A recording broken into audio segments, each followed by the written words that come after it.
this first world thing. When Alfred Savi came up with 3 worlds, 1 planet, he said first world is the US and West Europe. Then he said second world was that communist bloc. And then the third world, he said the rest. The rest was Africa and Asia. And mostly those who are trying to unlock themselves to get independence. Yeah. So how did Hong Kong, China, Taiwan, or Singapore, South Korea get to be called Asian tigers? Yeah. So let's go back there. At that beginning, when we were all the rest, in fact, we had slightly a higher GDP than Singapore. So what happened? There were women and men who stood up. Like the founding father of China stood up on that day and said, the Chinese people have stood up, have risen. There was the founding father of Singapore who asked the question that my people, the Indians, the Chinese, and the Malaysians, we are 1.6 million. We are just an island. What do we have? Then they said, we are between Europe and Asia. We have position. Therefore, it all starts with leadership.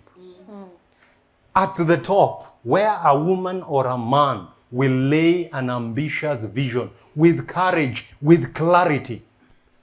And then now those countries, the rest, how they started is that this man then builds a smart government.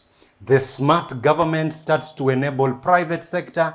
It starts to open up for civil society, and it starts to ensure that there is an enabled environment. And then those men ensure that people go to school.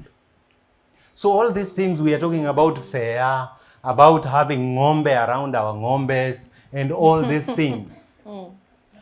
We get people to school. Once we get people to school, people will do the right thing. Sometimes we go to school, but the school does not go through us. And you wonder, these things that we are doing.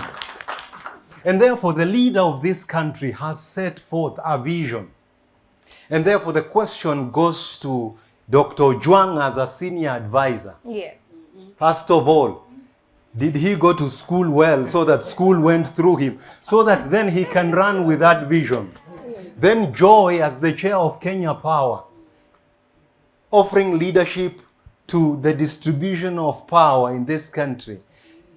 Is she able now to cascade that vision down? And all of us, myself, given the responsibility to get this university to be an elite.